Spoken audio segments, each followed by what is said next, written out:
This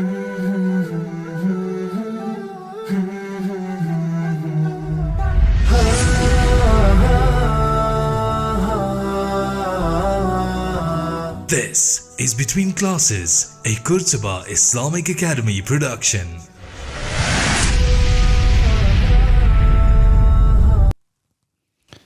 Bismillah.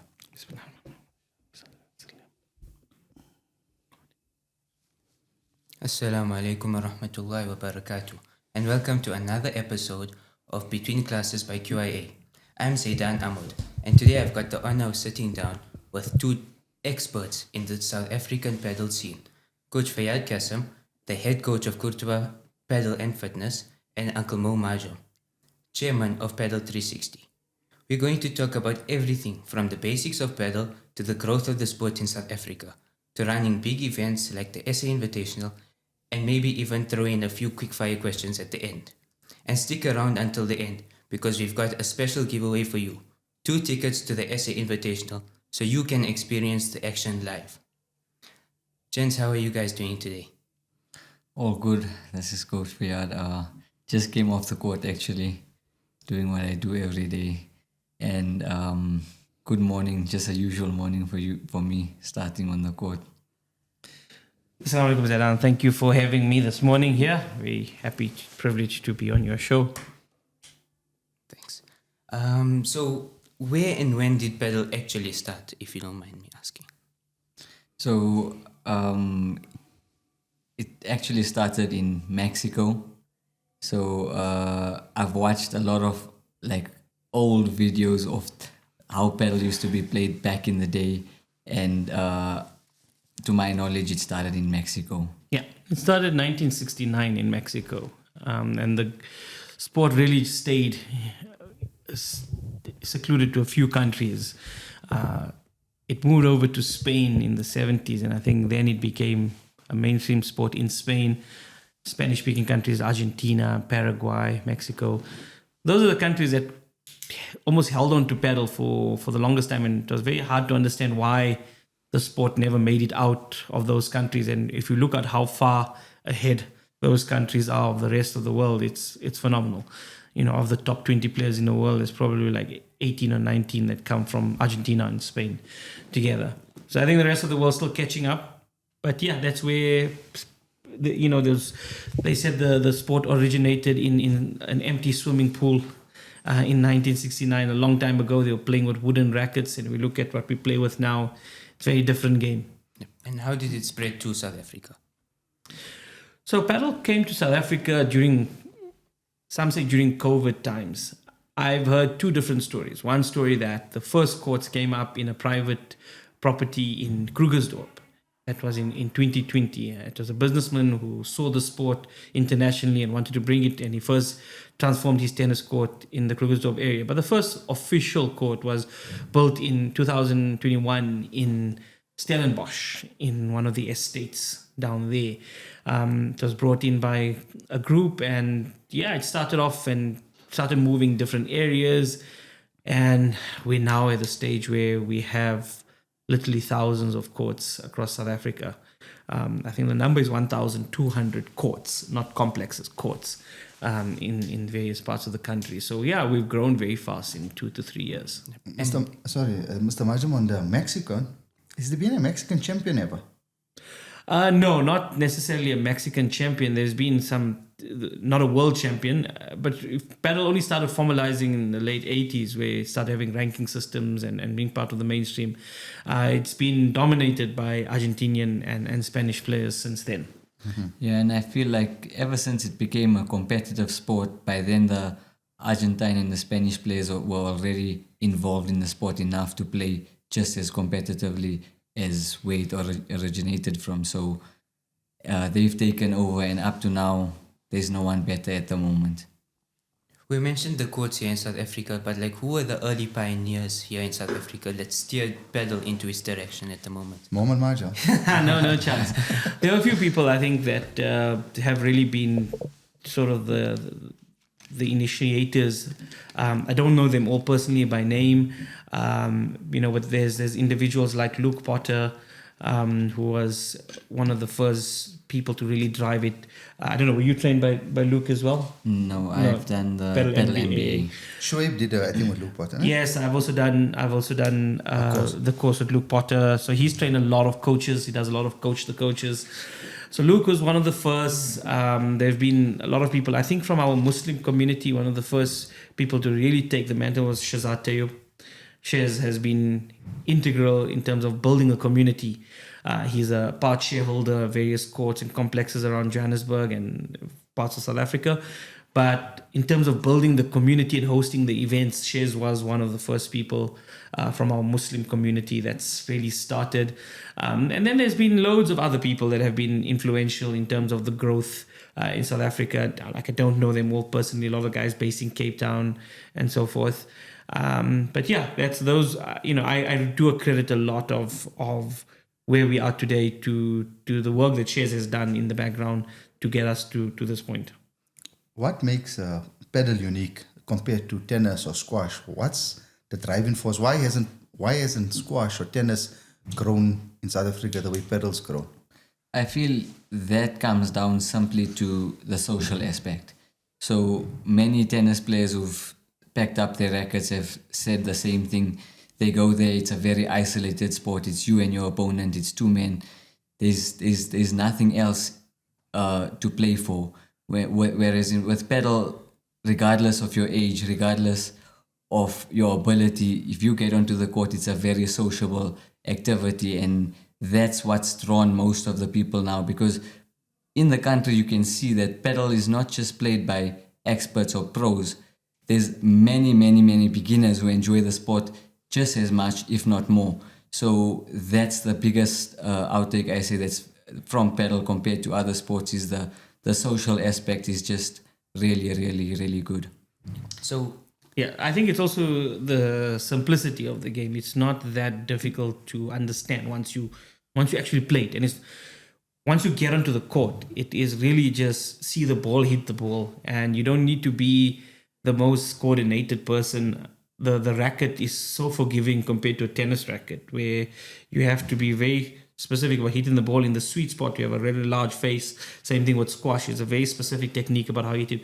But Padel, there's a lot of forgiveness in the racket in itself, that it has a lot of elasticity. So once you just make contact, the ball goes.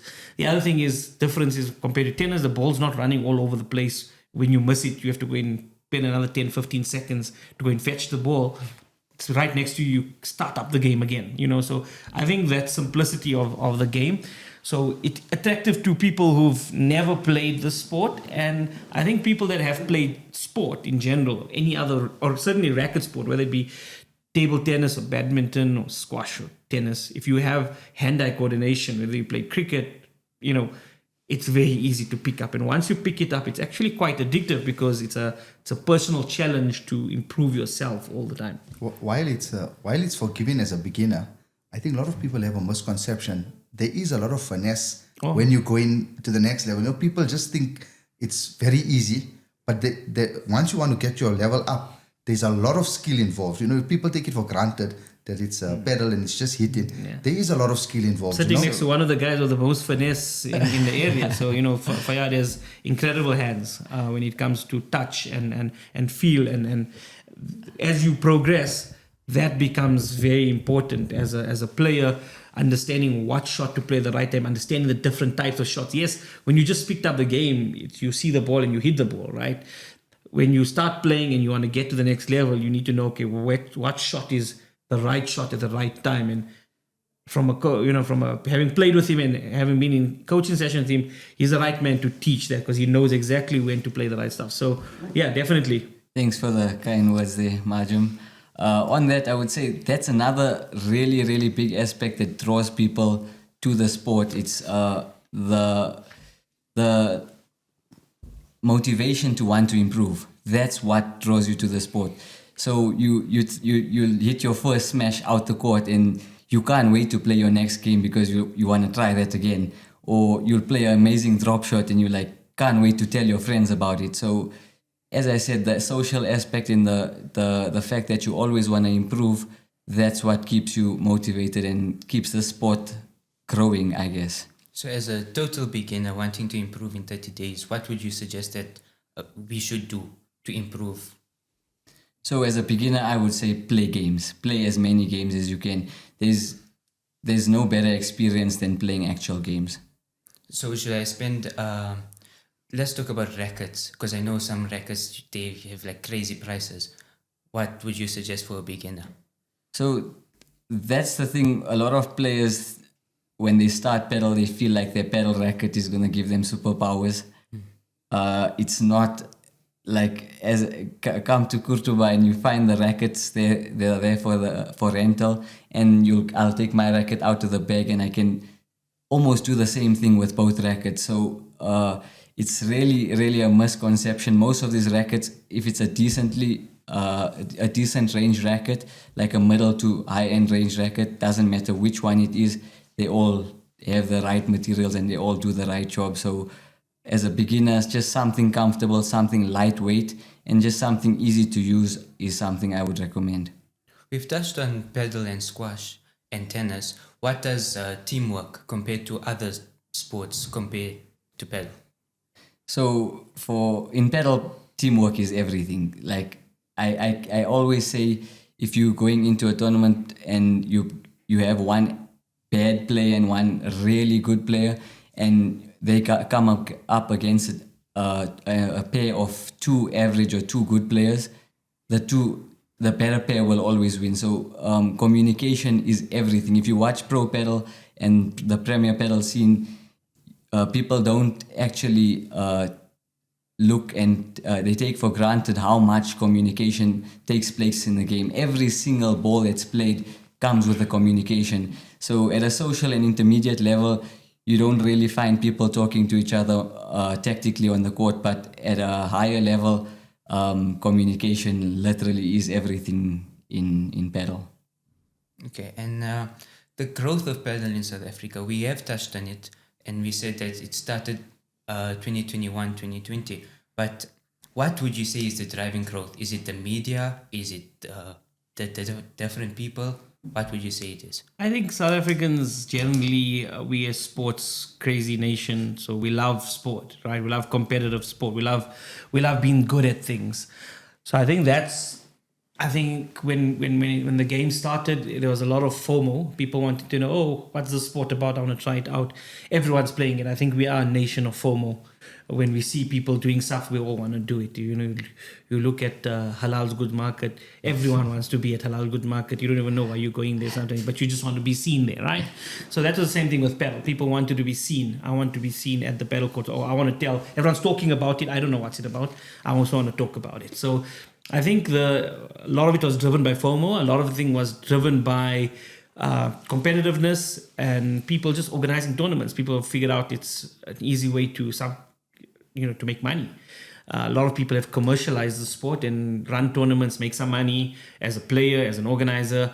So a lot of that has gone in. I think for me, the biggest driver has been the money that's been put into invested from court owners' perspective, from event organizers and so forth. So I think that's been a huge reason why it's grown so fast, and just the sheer volume of courts. You know, if you sit on Playtomic, you open up your app and you look at, you can set the parameters 15 kilometers from your house, 30 kilometers from your house. You must do that exercise. If you set that thing of 30 kilometers from your house, I do it where I'm in Morningside. I have 50 complexes within a radius of 30 kilometers from my house. It's insane. Do you think that there is overpopulation of courts at the moment? I do believe that there's saturation, but certainly we don't have enough indoor facilities. And during peak hours, we still don't have enough space. Yeah, so during daytime, there's lots of undercapacity. And I think that's where schools and relationship between schools and courts is going to become important over the next year or two for sustainability perspective. So yes, I think there are too many courts. I was in Canada 2 weeks ago. In the entire city of Montreal, there's only 2 court complexes, and there's a lot of people that play, and they're starved of it. So I was telling the guys there, like, I literally have within the vicinity of my house, I have 3 court complexes that I can literally walk to, and they had to catch 2 taxis to get to the court. So I do think yes, it's oversaturated. We're probably going to see a plateau at some point in South Africa because we've grown very fast. But I think the sports, as long as there's interesting things happening, the sport will grow. Do you think when that plateau hits, we'll see a price reduction in court cost pricing, or do you think the prices are here to stay? I mean, Qurtuba's prices are already ridiculous, so I don't think Munir can drop the price any further. He'll be giving it away for free. I think the strategy, and we can maybe talk about the strategy of the Qurtuba facility, because it's been, I had a conversation with Munir about 14 months ago when he told me about his strategy he was going in with, and I found it fascinating where he's the Qurtuba community. It was about the community, building the courts to service the community rather than to make the end goal be a commercial end goal. And I think it was a fantastic way of going about it, because you've built a community now, and the price point. I mean, the daytime rates is there's nothing. When I tell people internationally that you can play Padel for $1.25 for an hour at the court in our country, they don't believe me. And then I actually go onto my app and I show it to them. So yes, I mean, that's phenomenal. I think more courts will go in that direction. They should go in that direction if they want to build a community. Mm-hmm. I went in the last holidays to Bosnia, and on the way to the airport, I saw a Padel court. So I was like shocked because Bosnia is a little bit still coming out of the war. And so I asked the taxi driver, "What's this?" She told me tennis courts. So then I realized that Padel hasn't hit everywhere as it is. It's still a growing sport in some parts of the world. I don't know if we're fortunate in SA that it's taken off so quickly, and in the short space of time, there's so many courts available. I think you said 1,200 courts. That's a extreme number, So I feel like a few important milestones need to be hit. Like, for example, if it does go to as many countries as we hope it would become an Olympic sport. Once that happens, then the sport is not going anywhere. And we were just talking about the growth in South Africa and when it hits a plateau and stuff like that. And I feel like youth is keeping us away from that. Youth is going to keep us growing. And everywhere I go, I just see talented youngsters, 7 years, 8 years old, just can't wait to get on the court between sets at tournaments and stuff. And I'm watching them, I'm like, every one of you guys can play and you're so young, and they really, really love the sport. So if these youngsters love the sport so much, they're going to grow up playing the sport. Their kids are going to grow up playing the sport. So I feel like our youth in South Africa is a great indication of where the sport will go in our country. Yeah, that's a very good point. I think we're seeing the youth tournaments happening all over now. Even this last weekend, we had an under-18 festival here at Qurtuba, where we had like 144 youngsters under 18 level playing. I think the youngsters that grow up starting off, like Fayaad said, the 7-year-olds and 8-year-olds, that's where we're going to see our generation of South African superstars. We're not going to see them, the boys, the Richards and the Aggies Adams that are currently at the professional level in South Africa. Chances are they're never going to break into the top 100 in the world. If they do, it'll be fantastic, but the expectation on them is too high. We can't 100%. Expect them. But the Issa Badats and the Ayaz Umars, who are 12 years old now, and if they with 5 years of proper training, going over to Spain and those sort of things, seeing them in the top 100, no doubt about it, I think it's going to happen. And it's already shown in the country that there's international tournaments where these youngsters in South Africa are getting ranking points. So they're already on the scene. So by the time it hits internationally, these youngsters in South Africa have already got themselves some ranking points and some status in the world. I think you touched on Olympic sport. Mr. Majam, are you aware of the Padel Federation applying to get Padel as Olympic sport, or have they started that process? Yeah, it's quite far down the road. So the International Padel Federation is they're targeting the 2032 Olympics for the first introduction of Padel. That decision is going to be made in 2026, whether the Padel will be included in the 2032. That comes from FIP. From a South African perspective, South Africa is currently not affiliated to the International Padel Federation. and we need to get that through our body, which is called SAPA, the South African Padel Association. We hope that happens, because if it does, I think we would definitely want to be sending a team. Who constitutes this SAPA body? Who makes the The constitution? SAPA is currently made up of court owners. So the members are court owners. I think you can register if you're a coach, if you're any professional that's working in the space can register to be a member of SAPA, and you get voting rights. And then you elect. The board was elected about 6 months ago. They've started doing their work, and they're now starting to put structures in place, subcommittees, program officers, starting to get things going. So inshallah, hopefully they get their house in order, because we need that as a country. If I'm not mistaken, somebody from your organization is represented on SAPA. I think I seen that on your guys' one post, eh?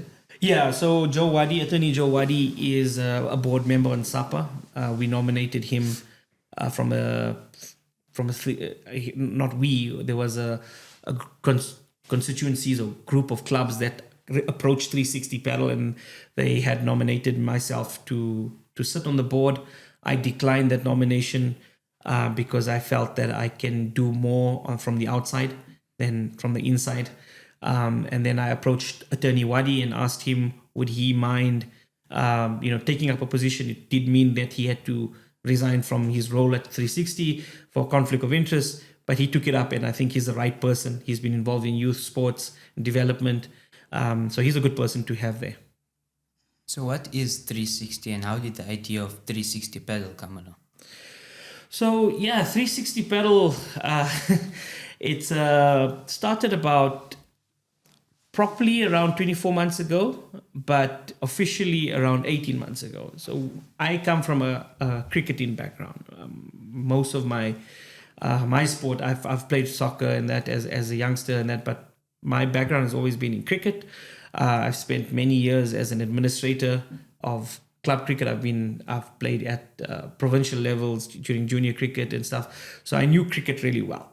I was chairman of Crescent's Cricket Club at the time, and a lot of the players that I was playing with started retiring from the game. Mid-30s, now you've got young families, you're getting married. So a lot of the guys that I was playing cricket with stopped playing, and I hadn't seen a lot of the guys for about 1 year, 6 months. I hadn't seen the guys that I used to play with week in and week out. And I just picked up Padel, and I knew immediately I enjoyed the sport. The first time I played it, I enjoyed it.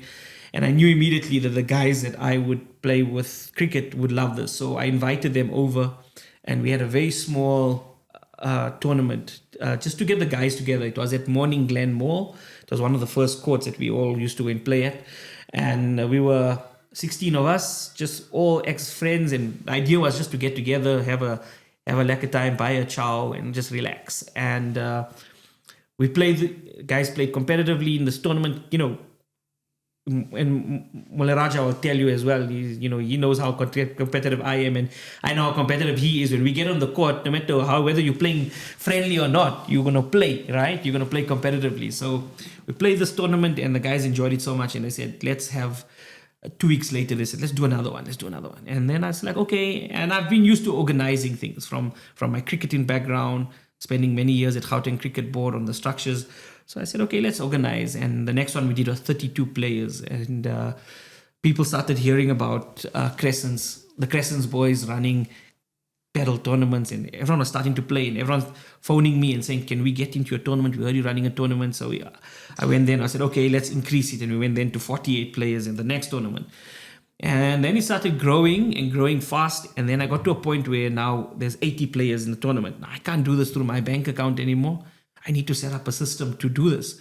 So in order to set up a bank account, I had to come up with a company. So I was like, okay, guys, what are we going to do? So we quickly set up a non-profit organization called 360 NPC and 360 Padel NPC, and we registered the company just to open up a bank account for no other reason. We had no intention of forming a company that's going to be so involved that we are in the Padel space at the moment. It was just to open up a bank account. And then things started getting bigger and bigger. Our tournament started getting more popular. And Fayaad's played in a few of our tournaments, and he'll tell you how challenging it is to get into a 360 tournament. I think the experience that we were giving the players was we wanted to give ordinary people, ordinary players, an extraordinary experience. So we want to make you feel like a professional. When you come to a 360 event, we want to give you your goodie bag. We want to tell you where your fixtures are. We want you to have a fun time. And our tournaments became very popular. And that's how we then had to formalize the organization. And Shukr, since then, it's, one thing after the other, event after event, league after league. It's just growing at a good rate.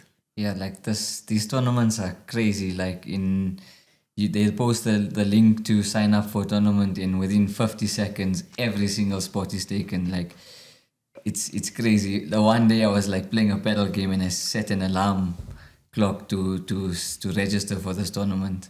And as soon as my alarm went off, I ran to the side of the court, turned the alarm off, and went to the link, and it said registration closed. And I was like, there's no way. I literally set a reminder for this. So just shows how popular 360 Padel has become. I also tried to get in. I've also never been able to get in. I always think the system is glitching, but now I don't know. We got some insiders. I don't know I'm if saying we it can, on the podcast now that Majam should keep me a spot for every 360 tournament. So the last tournament, which was the Padel 1000, which took place in May, sold out 100 pairs. So 200 players signed up in 48 seconds. Yeah, so I actually, I'm in the same boat with you. I've tried. So if you know a guy, maybe just make a call. We can see what we can I've do. also tried, and I always think the system's delayed. I'm going back in. Maybe there's something wrong. I'm not doing right, but yeah.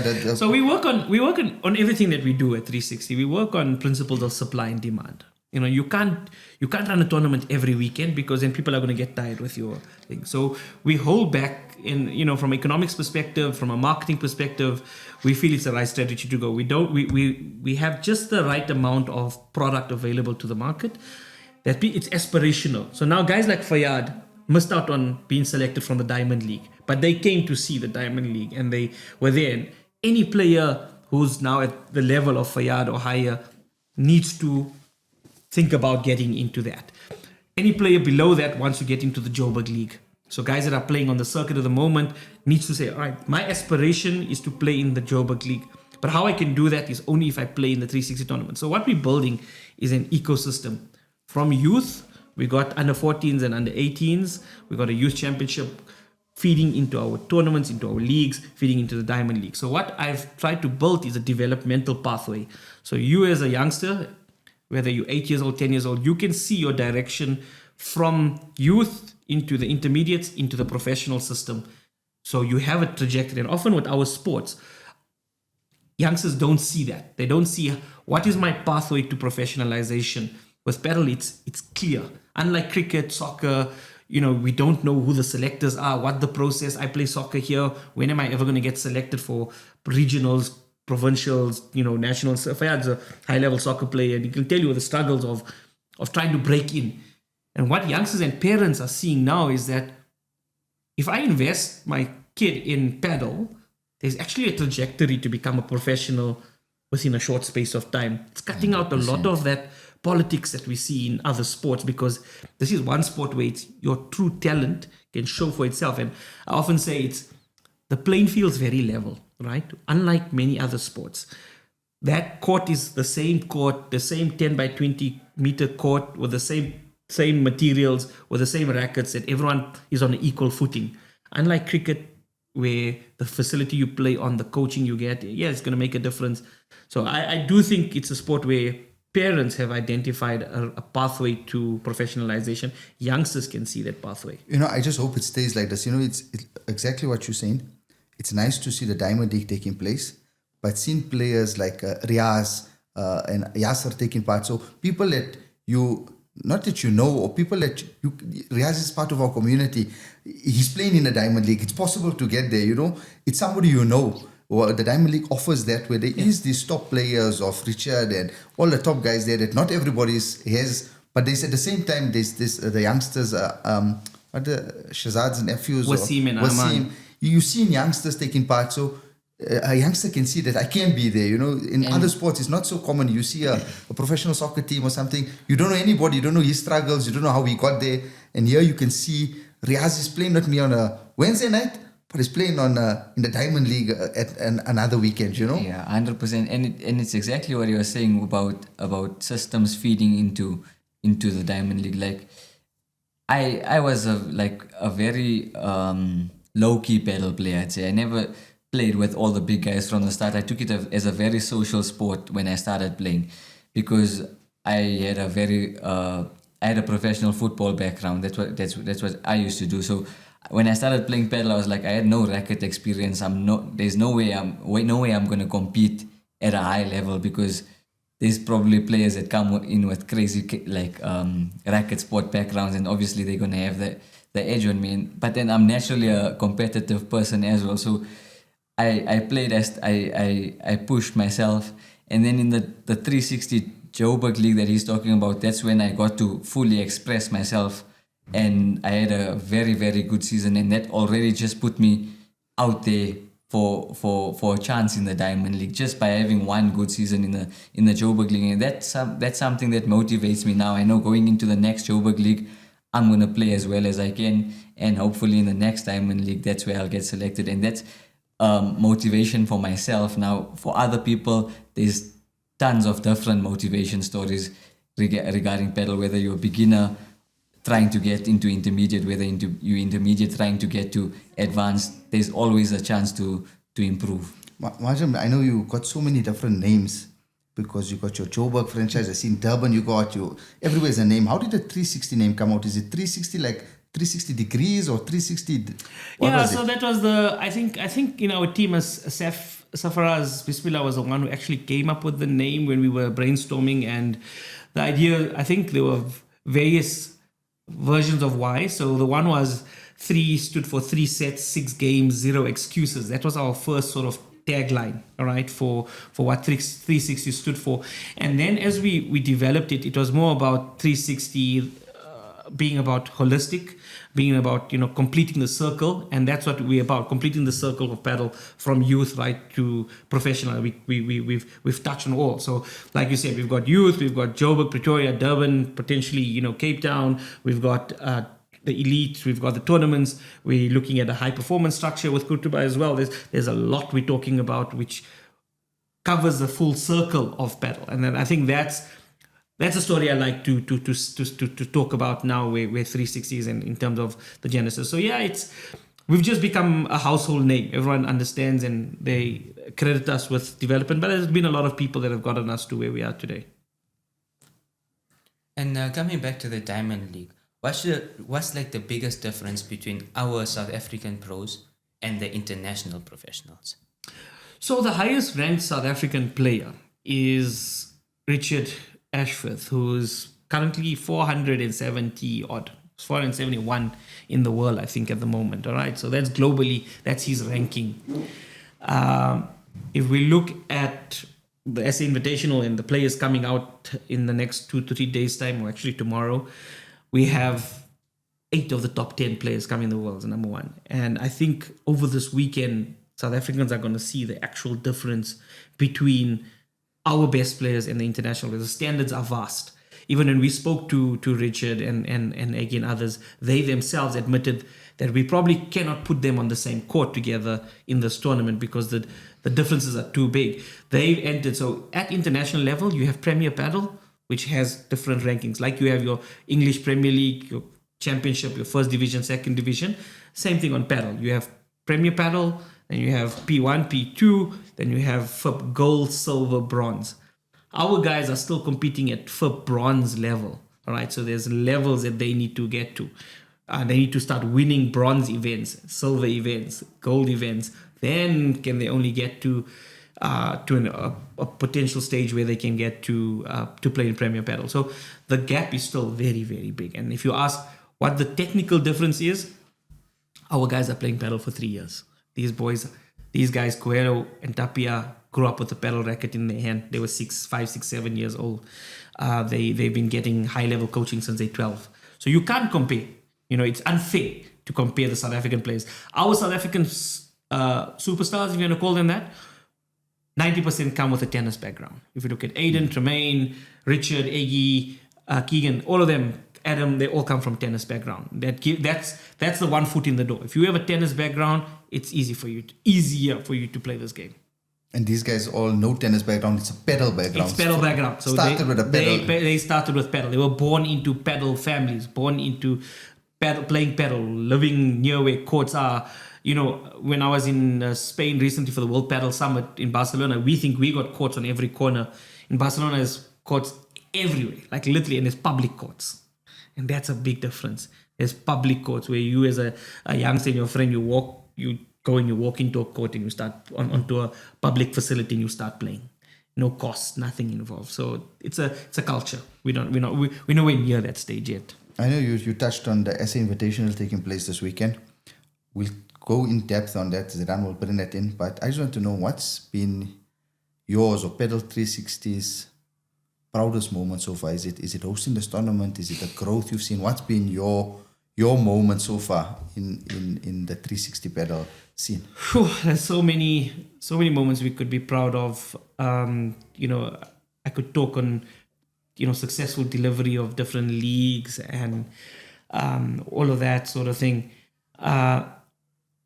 We've done a lot, but the one thing which you're going to think I'm being really silly about is when you come to a 360 league, a Diamond, Joburg, Pretoria, it's what happens after the games have ended.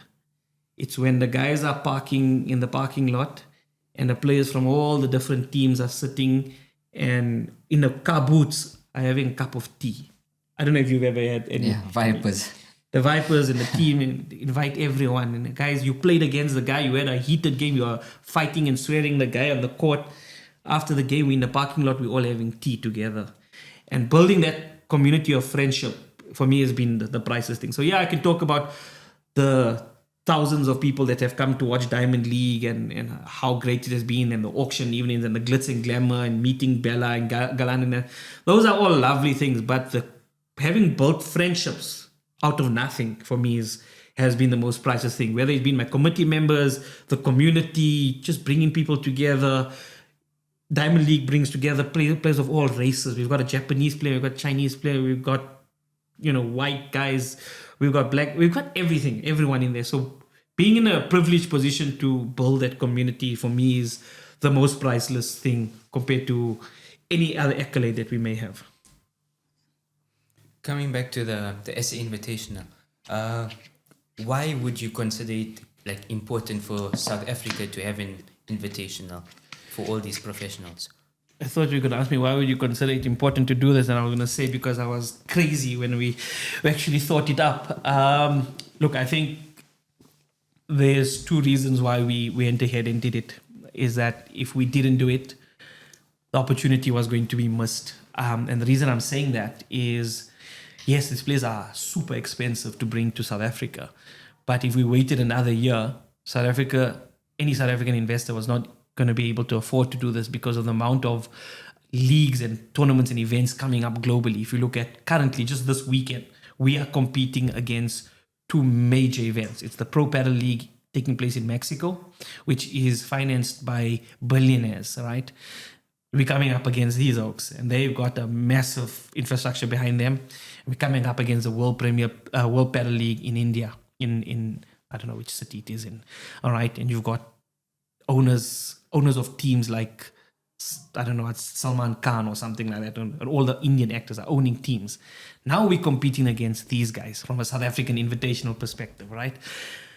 We don't have the type of silly money to throw at these guys. We were lucky. I think we got lucky that we nabbed the right players, and then they attracted the other players to come. So even now, we know Chingoto is upset that he's not coming to South Africa. He would love to have been number 3 in the world. If you could ask him if he could get out of his contract with PPL, he'd be here tomorrow on the flight to the rest of the guys. I don't know what it is, why they've chosen us. Allah's decision, why they've chosen us as well. But next year, we can't throw the type of money at getting these players that these other countries can do. So the South African rand's just not that strong. So there was a small window of opportunity, and we decided, guys, we're going to do this or we're not going to do this.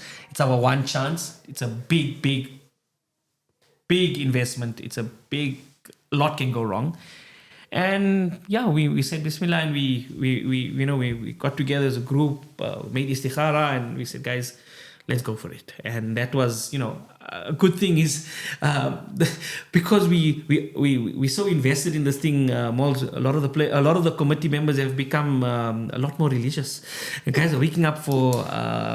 The guy set alarms. We have a group, and then the one guy phones the group. His job is to phone the group tahajjud time to say, guys, you got to wake up to go and make dua that we're successful. Otherwise, we owe a lot of money to people. So, shukr. Even this morning, guys are putting what duas need to be read for a successful event, and alhamdulillah, that's a good thing. It's share a good. It with us also. Huh? Share it. It's a positive spin-off. We're always hypercritical of everything that people do in that. And yes, we can be lighthearted about it, but I think it's actually been such a positive spin-off that the guys have actually gotten closer to Allah in this process, because they realize that no matter how much we plan, how much organization goes into this thing, if Allah wants for it to rain this weekend, there's absolutely nothing we can do about it, right? I was going to ask you, what's the contingency plan if it rains? Nothing. No, there are contingency plans. Look, we've got covers, we've got blow. We'll do everything that we can to make sure. But if there's a thunderstorm that lasts for 3 hours, there's nothing we can do about it. So, we've fully understood that, this is not in our hands. We are merely just going to try and run the best possible event. And anyone that's been at our events know that we are so meticulous about planning every last detail, but anything can go wrong. So I think having that faith in Allah, that, we have the right intentions, that everything will go well. And I think that's the principle of our committee, which is so lovely that, we argue about everything, but next moment we're back on it. We have a focus, and I think that's a good thing. So yeah, the South African Invitational is massive. We've got 12 of the best players in the world coming out. Have you found a replacement for LeBron? We've always had replacements. So we've had replacements for all of the players, and we just had to go down the pecking order. I think the replacements that we've got, the one replacement is has been already voted as the breakthrough player of the year by many of the professionals. So it's Frank Guerrero, which we're quite happy to got. He's number 16 in the world. So it's not, not a mug by any stretch of the imagination. And the other one, which by the time the podcast comes out, the news will have broken, is John Sons' injury has not recovered. And we've replaced him with Jose Diestro. So we've got substitute in place. I think for me, the fun part as a tournament director has been, I've been able to make up partnerships and fixtures, out of my whatever I like. So I wanted to put Coelho and Galan together. I could do so. It's kind of amazing. It's like I'm playing FPL. FPL in real life. I'm still hoping Tapia wins that one. Look, we're having fun with it. We're having fun. Even the players have bought into it. Like, we thought we'll get pushback from them because we're making them play with this guy and that guy. They've been absolutely amazing about it. Yeah, I wanted to find out, when you told Coelho and Tapia that they're not playing together and they split, was there like any... No, I think they're actually looking forward to it. They actually so we've spoken to Gonza, who's coming down as a commentator who knows them pretty well, and he says between them there's a lot of needling going on about this match and that. So they're looking forward to facing each other over the weekend. They face each other twice over the weekend, on Saturday night and Sunday night. So it's going to be very interesting to see how they pair with new partners. And we've also been strategic about partnerships, because there's been a lot of rumors about, or potential recommendation about who can play with who going into the future. So we're making some of these partnerships come to life, and also partnerships that will never ever materialize in real life. We're making them happen. So guys are going to see. And then lastly, Balagustin, it's his last professional tournament. He's made it quite clear he's retired last year. He's come out of retirement to play this event. He's a 17-time world champion. We want to honor him. That's why we called him out. And he said, this is the last time I'm playing professional padel, will be in South Africa. We're honored to be able to be in that position, to have him here. And that, I think if you're talking about any sport which has a greatest of all time, Bella is, 17-time world. He was ranked number one. Let's just put it into context. He was number one in the world for 17 years, unbroken. So that tells you the type of player. From 2002 till 2019, he was the number one player in the world. I'm sure it will be competitive, but I'm sure we'll see a lot of exhibition stuff from the players that you may not ever get to see on the court from these guys, and you'll get to see it live. So you'll see some competitive edge, and there should be some exhibition. We're hoping to see a bit of both of that. If you've seen any of the social media, you're seeing the court coming up at the Wonder Stadium. We're so excited just seeing that court come up. And some of these players just bring those things out naturally. I'm still upset toward Majam. He didn't bring Toledo. I just said if there was a guy that he had to bring out, the greatest showman. The greatest showman. This I forget this guy from Bahrain, the tennis player. He does all this exhibition. The old gentleman. He's Iranian. Iranian. Yeah.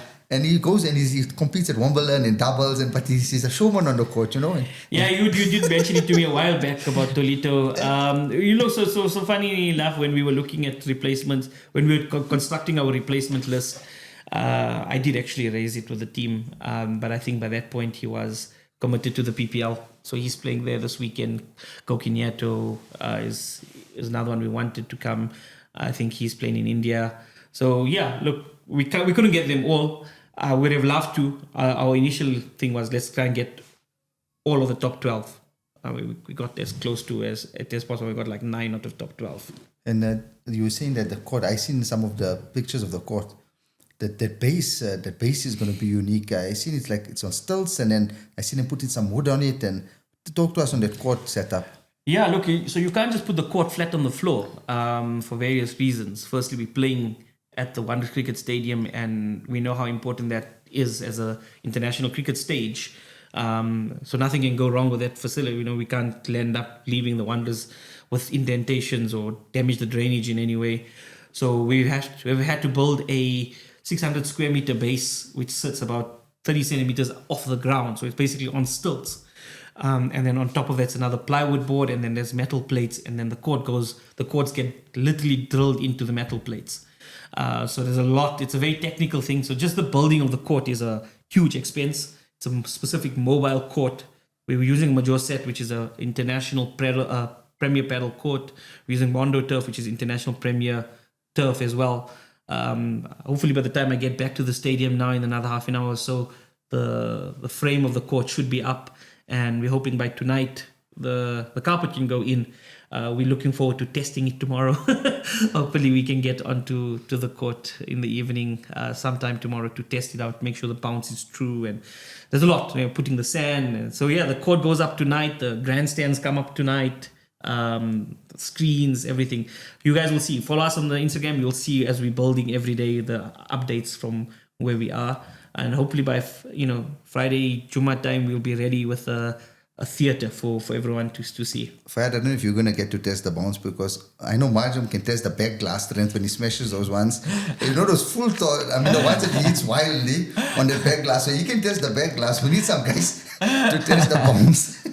Yeah, no. You're available.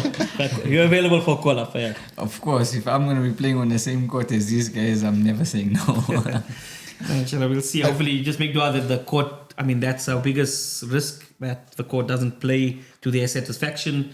If there's any slight indication that it's not right or they may get injured, the players, the agents, and the international director has told us already, the moment these players feel unsafe, they're going to walk off the court. So it's up to us to make sure everything is 100% perfect. There's no dew, there's no frost on the glass. We've got plans in place for that. If it does rain, we have covers, we have blowers, we have everything that's needed to get the court playable again. So yeah, with the players, it's a big risk. We need to make sure it's 100% correct. So yeah, we're not sparing any costs in making sure it's done right. You've talked about the players feeling comfortable, but what about the spectators? Look, I think the spectators are in for a show. Regardless, we've got a magnificent stadium. I think a lot of people weren't quite sure where the court's going to be placed in relation to the stands. I think people have been hesitant to buy their tickets because they thought, okay, the court's going to be where the cricket pitch is, and how am I going to ever see it? We've literally almost been in every row of the stadium where we're selling seats, and from wherever you are, there's a lovely view of the court. It's no seat is more than 30-40 meters away. It's really in close proximity. So the stadium is built for sports and sports entertainment. So we're just using the infrastructure that's there. Through the day there'll be 4 South African matches which take place in the mornings, and then In the afternoons, we have the international matches. We have the vendors. We have 8 halal vendors.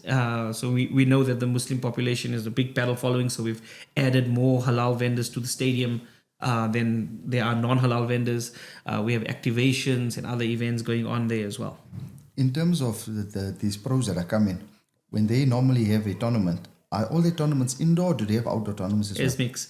80% are indoor, but they do play outdoor. The most recent one was, I think, in Rome, which was in complete open air outdoor court. So they don't mind. They prefer indoor, but they don't mind playing outdoor. I've seen a lot of pros make comments that they feel that paddle should be a fully indoor sport, like shouldn't be an outdoor sport at all. And now that we in South Africa have so many indoor courts, the moment you go outside and play a game outside, it really does feel like odd. And like though there's so many different factors that come into play when you play outside. Yeah, you guys are biased to Qurtuba Court 1. It's still my favorite court. I would like to, on a summer evening, outdoor game is beautiful. There's nothing better than a summer in the evening. In the evening, it's beautiful. Crisp, it's beautiful to play outdoor court. Court 1, I agree with Majam, on a summer, winter, early mornings, cold mornings, okay, indoor but maybe competitively. Competitive is different, I suppose. Nah? Yeah. These guys are on a different league to what we look forward at the game. What's the biggest takeaway today for a person attending the SA Invitational as a spectator? What's the biggest takeaway they're going to take away from the tournament?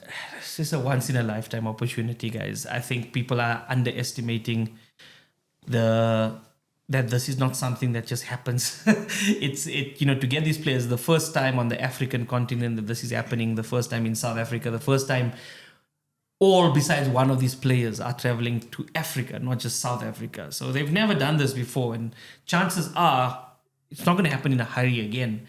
Unless something radical happens with the international calendar, I don't see South Africa getting a spot on the international calendar. So it is a once in a lifetime opportunity, unless you want to go and spend all the money to fly to Madrid, Barcelona, Qatar, Dubai to go and watch Premier Padel. Here you're seeing the best of the best. I think people have watched our Richards and Adams and Aggies and have been blown away by the levels of these players, and they think, wow, this is amazing. I've watched live paddle. I've watched these Premier Paddle players play. You cannot even comprehend how good these guys are. So I think the rest of the world are more excited than us. I promise you. We get calls from everywhere in the world about where it's going to be streamed. Can we watch it on a stream? Because we'd love to be there. The international markets talking about the unique pairings and all those sort of things. And I think people are more excited outside than people are. I think South Africans maybe don't yet have the knowledge of the international paddle space to appreciate what exactly is going to happen over the next 3 days. It is something that pairings that have never happened before and things that happened before in South Africa. So that's the biggest takeaway for me, is that people that, yes, I will completely agree when people tell me the prices of tickets are expensive. As a person who has a young family, I can say, yes, it is expensive. But the type of experience and opportunity you're going to get, we from our side are not trying to undervalue what we do have, because it is really expensive, as I explained, to put this event on. But also we equating it more to something like the F1. It's a unique once in a lifetime. You're not going to go to F1 many times in your life unless you're like a real in-depth fan. But if F1 came to Kailami next year, people are going to line up and they're going to pay the premium. Like Love Golf is coming next year to South Africa. People are going to pay the premium for the type of initiative that it is. So we're not equating this to South Africa versus Pakistan cricket match at the Wanderers Cricket Stadium where you pay $300, $400 for a ticket. It's not the same experience. So that's where we're coming from. Where can our listeners get tickets? So at the moment, only place to go is ticketpros.co.za. Get your tickets online. There's no other. We ran private sales of tickets, but that's closed now. Ticket Pros is where it's at right now. Go out there. There's still tickets remaining for Sunday is selling quite fast. There's still tickets for Friday afternoon, Saturday. So people are more than welcome to come there. You'll see maybe look out for some ball girls and ball boys that were familiar faces from the communities and stuff like that. So yeah, we're giving people, youngsters, the opportunity and that to be part of it. Coach Fayaad, have you gotten your ticket already? Yeah, definitely. Sunday, I'll be there to watch the Tapia versus Kalan and Coelho game. That's my main event for the weekend. Good stuff. Gentlemen, before we wrap up, Zayddaan's got a few quick fire questions for you guys. Both of you all can answer, inshallah. We don't want you to think too much of it. And as quick as you can answer these questions, inshallah. Current racket? Adidas Metalbone 3.3. Sux Electra ST4. Forehand or backhand? Forehand. Forehand. Flat smash or kick smash? Flat. Kick. Night games or early mornings? Mid-afternoon. Night games. Favorite brand? Adidas. At the moment, Sux probably all-time Knox. How often do you change your overgrip? Once a month. Every 4 or 5 games. Left or right side? Recently right, but I'm a left-hand side player. But I've been trying to play both because I don't want to be. Left side. Favorite partner? I would say Rajah Amod, but I don't think he will say that the same to me. It's funny, he's also my favorite partner. And worst partner? Shoaib Hassan, definitely.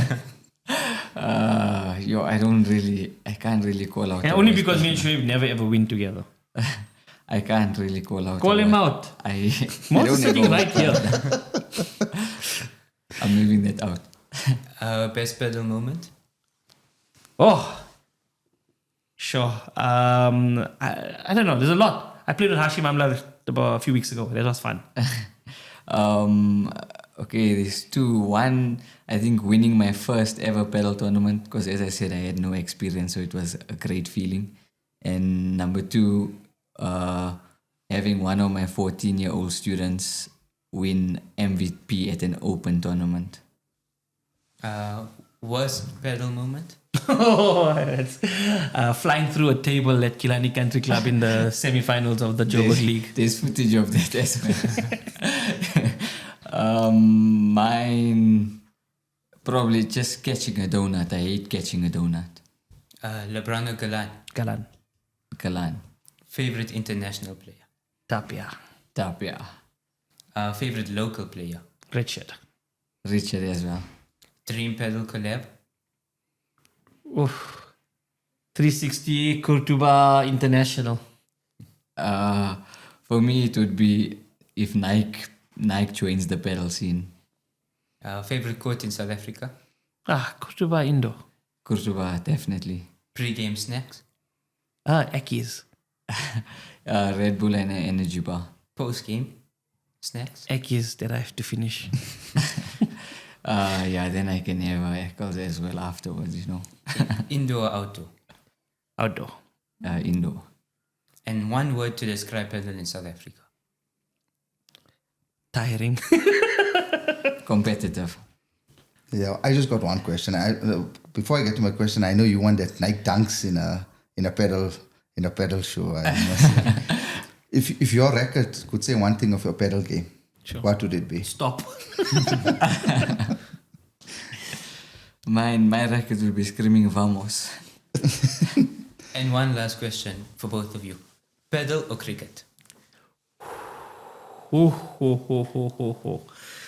That's a tough one because I spent 32 years involved with cricket. I still think cricket is my first love. I can't betray it now that I've got the new side one happening. I think I'll always go back to cricket.